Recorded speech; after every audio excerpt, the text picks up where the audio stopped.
when power fears peace. A speculative reflection on urgency, control, and the language of revelation.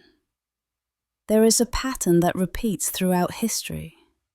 When movements of peace gain momentum, systems built on conflict often respond with urgency. This essay does not claim hidden coordination or secret knowledge as fact. Rather, it explores a hypothetical interpretation, a way some observers frame recent events through history, psychology, and biblical symbolism. In moments when public sentiment begins to shift toward non-violence, reconciliation, or moral reckoning, those who benefit from division may feel time tightening around them. The idea that leaders might accelerate aggressive actions when peace movements grow is not new. It is an old instinct of power. Act before the narrative changes. The fear of a moral tipping point. Peace movements do not threaten power with weapons. They threaten it with numbers, visibility, and conscience. When people gather publicly, especially across religious, cultural, and political lines, it challenges the story that violence is inevitable or necessary. In this speculative framing, the concern is not monks or marchers themselves, but what they represent. A growing collective refusal to accept endless war as normal. When a peaceful movement gains traction, it can change how history remembers leaders, and that prospect creates urgency. Power often acts fastest when it senses its window closing. Acceleration as a strategy. Historically, when leaders believe public support may soon turn against them, there is a temptation to move quickly, before opposition consolidates, before sympathy shifts, before moral pressure mounts. Acceleration becomes a strategy. Create irreversible facts on the ground, dominate the news cycle, overwhelm reflection with crisis. Whether in ancient empires or modern states, urgency is often a sign not of strength, but of anxiety.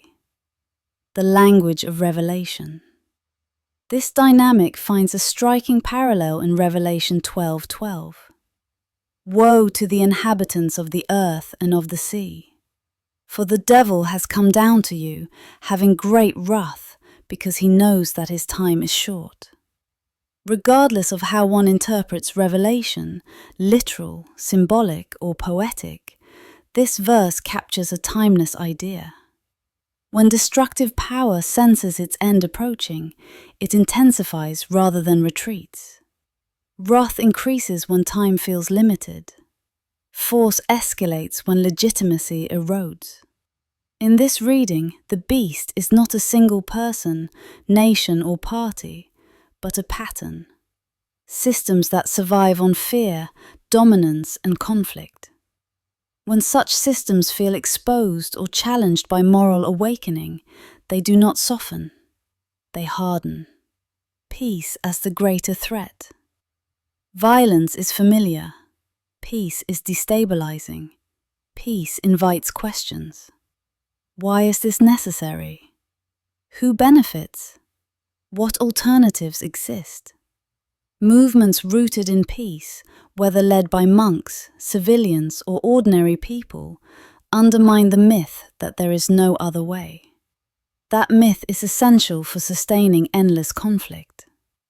This is why peaceful resistance has so often been met with disproportionate force throughout history.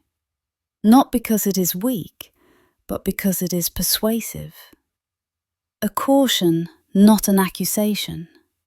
It is important to emphasize, this essay does not assert secret coordination, foreknowledge, or intent as established fact.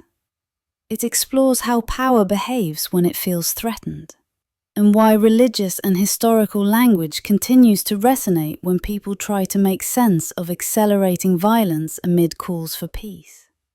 Symbolic frameworks like revelation endure because they describe human behavior under pressure.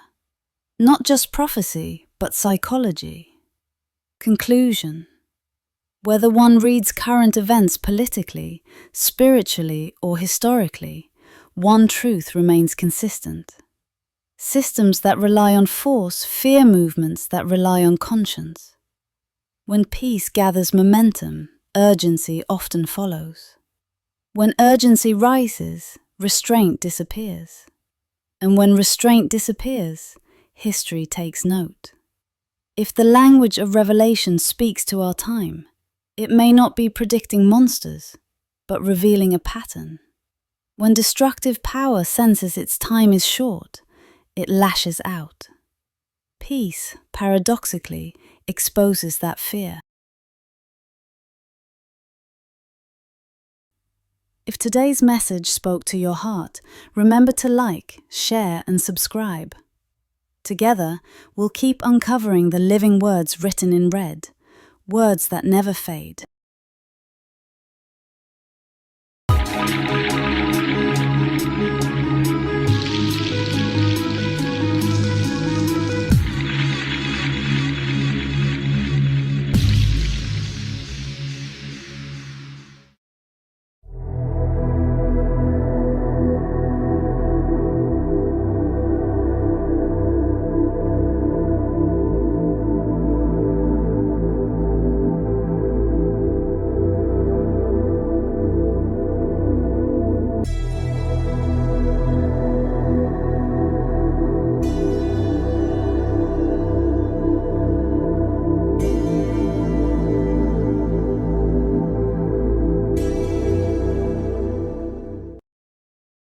Dive into the heart of the Gospels with the red words of the Christ, a profound and illuminating exploration of the words spoken by Jesus Christ.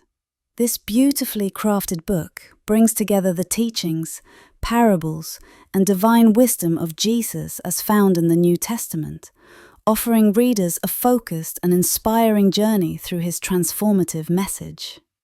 Receive your copy today by visiting Amazon. The link will be in the description.